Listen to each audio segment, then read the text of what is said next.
One night, I was shocked at the sound of three booming knocks on my front door. Emily, this is the New Westminster Police Department. Can you open the door? I stood in my living room, face full of tears, not knowing what to do next. Emily, we know you're home. Please open the door. Reluctantly, I went to open the door as I knew what was about to unfold. After a manic depressive episode, I had mixed alcohol with a concoction of pills, whatever I could take, hoping that it would do the trick. A friend had tried reaching out when she realized what was going on, and I had let call after call after call go straight to voicemail. I wanted to be alone. I felt alone. I wanted to prove to myself that I truly was alone. So she had called for a wellness check to be done. I opened the door, let the officers in, and crumbled to the floor. I felt broken beyond belief, but I knew what I had to do to get myself whole again. I talked with the officers and told them what happened and agreed to go into the hospital to get checked out. I never wanted to feel like this ever again, and knew that I had some serious work to do to get myself whole and happy. This was the first step in my recovery and prioritizing my mental health. I've struggled with anxiety and depression since high school, so I can tell you with brutal honesty that I've experienced it all. The shaking, uncontrollable sobbing that comes out of nowhere and seems to last forever. The mind-numbing pain that creeps up on you and sits deep in your soul. The urge to drink, smoke, pop the pain away without realizing the damages these solutions cause. According to an article by Zaragoza and colleagues, Global Research Priorities for Youth Mental Health, mental disorders represent nearly half of the diseases facing young adolescents between the ages of 10 to 24. Many of you may have fallen into this statistic or know someone who has. It's disheartening how common mental health issues are, but knowing what you can do to prioritize your well-being will put you in a better place mentally, emotionally, and physically. So today, I'll be talking to you about the sustainability of mental health by first discussing what a mental disorder is, how it can affect you, and solutions on how to improve your mental and emotional well-being. So first, I'll be defining for you what a mental disorder is and providing some examples. Bergner and Bunford's 2017 article states that a mental disorder is a disability concept as opposed to a behavior concept, and then further elaborates with some examples. So with a mental disorder, a person may not be able to perform important behaviors, such as with anorexia or agoraphobia. A person may not be able to refrain from harmful behaviors, such as with bulimia or substance abuse.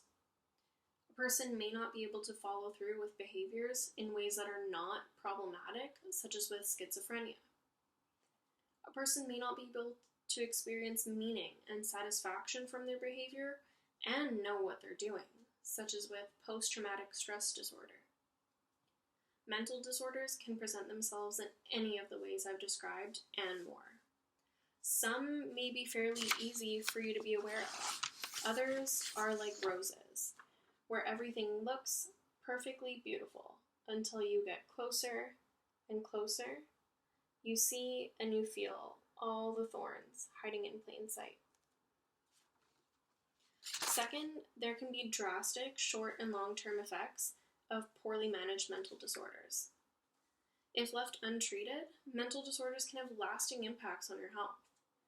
In a 2018 article from Lombardo and colleagues, they stated that poor mental health is a risk factor for multiple diseases, a comorbidity of many physical health problems, and complicates the care of co-occurring diseases. I know from personal experience that poorly managed anxiety and depression can result in severe and recurrent migraines with every possible symptom. Nausea, vomiting, auras, light, sound, and smell sensitivity, leaving me curled up in the fetal position into the smallest ball possible, unable to move without fear of rushing to bury my head into the toilet. Poorly managed mental disorders also affect your life satisfaction.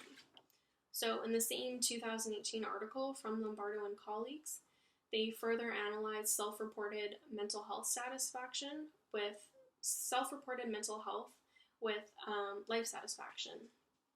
So, as you can see from this graph here, those who reported poor mental health typically reported a lower life satisfaction, as opposed to those who had excellent self-reported mental health and then a higher life satisfaction. And then this graph shows the household income, so the results do seem to correspond with this, where low household income reported lower life satisfaction, and then higher household income reported a higher life satisfaction. So although it might be difficult for you to increase your household income, with proper management of these disorders, you can improve your health and increase your life satisfaction. Finally, there are a variety of solutions available for how you can improve your mental health. First, seek help. Whether that's professionals such as a doctor, counselor, or psychologist, or a friend or family member that you trust. The first step is reaching out and talking to someone about what's going on so you can find out the most appropriate treatment for you. Treatment may be in the form of individual counseling, group therapy, medication, or even hospitalization.